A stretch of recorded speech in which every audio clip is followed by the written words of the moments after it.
Het contrast kan haast net grutter. Nou sjocht de pluktuin in de heide er uit. In maart wie het dit. Vriendin Annemarie en Margriet gaan van sneun al los met pluktuin de Waarden in Twieslerheide.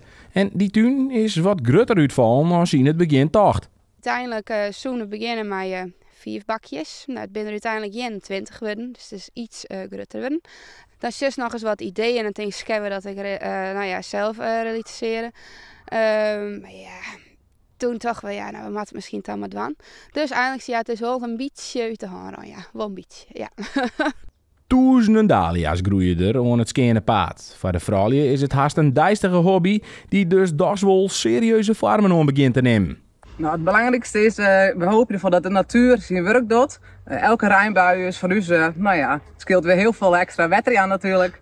En wat we heel belangrijk vinden, we goed achterzien, is dat ze geen gifstoffen krijgen. We doen alles gewoon op biologische en organische basis. Dus zo ga je echt de natuur in de bloem zelf. Het bioverskaat vleurt er bot terug op. Meesten kunnen van 9 juli al beginnen te plukken. Ben je net bang dat de bloem straks op bent? Daar hebben we wel eens een uitdacht, maar er is die een safele knal in de groen. Ik denk niet dat het snel gaat gebeuren, want als je ze plukt, dan komen er als het ware 2 weer van terug.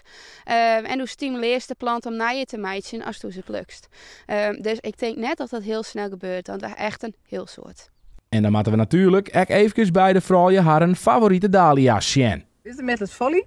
En dit is echt de grootste die we erbij hebben. Zo kun je zo zien in hoorn. Zo hak ik hem in hoorn. En die had echt een heel dikke stal. Dit is de Strawberry Cream.